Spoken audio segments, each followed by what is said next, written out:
To the Far East, where China is due to host representatives of 130 countries for a forum on its Belt and Road Initiative, likely to be overshadowed by the Israel-Gaza war and the continuing conflict in Ukraine.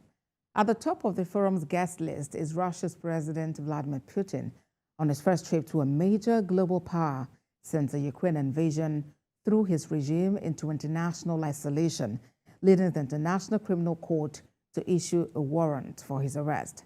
Leaders began arriving in Beijing on Monday for an event showcasing the global reach of the BRI, a signature project of President Xi Jinping. There is more in the following reports. Some 130 leaders from Africa, South Africa, and other emerging markets are gathering in China for a meeting organized by the Chinese government that will mark the 10th anniversary of its Belt and Road Initiative. Denis Nguesso of the Congo, Ethiopia's Abiy Ahmed, and Nigeria's Vice President Shettima are among those who arrived on Monday in Beijing. Other leaders who arrived on Monday included Sri Lankan President Ranil Wickremesinghe, Papua New Guinean Prime Minister James Marape, and Cambodian Prime Minister Hun Manet, Chilean President Gabriel Boric, and Hungarian Prime Minister Viktor Orban on Sunday. Others are coming on Tuesday. Upon his arrival, Nigeria's Vice President met with the ambassador and staff of the Nigerian embassy in Beijing and assured them that Nigeria will overcome its present challenges, especially with President Tinubu at the helm of affairs, because he has the capacity and wherewithal to turn around the fortunes of the country. But what binds us together supersedes whatever minor differences that I believe in the fullness of time we are going to resolve our issues.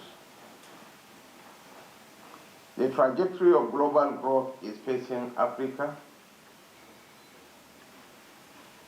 and our leaders here and those at home will make or mar this transition.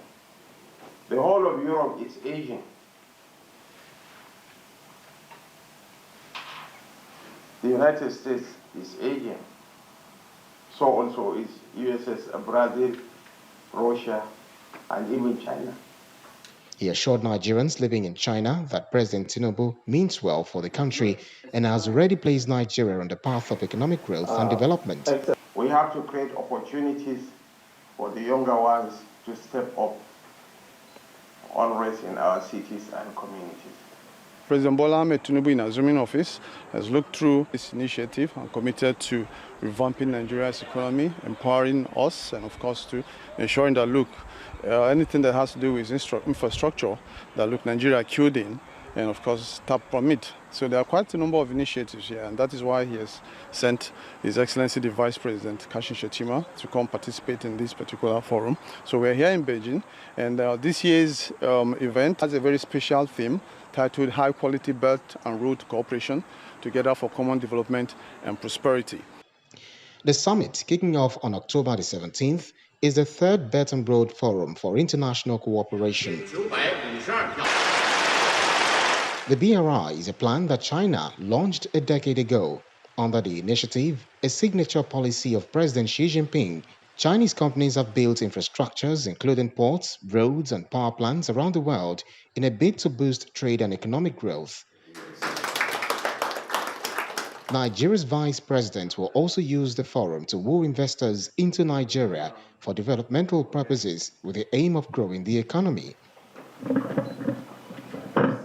He will also hold bilateral meetings with other world leaders to promote Nigeria's trade and investment relations in line with the economic development agenda of President Bola Tinubu's administration.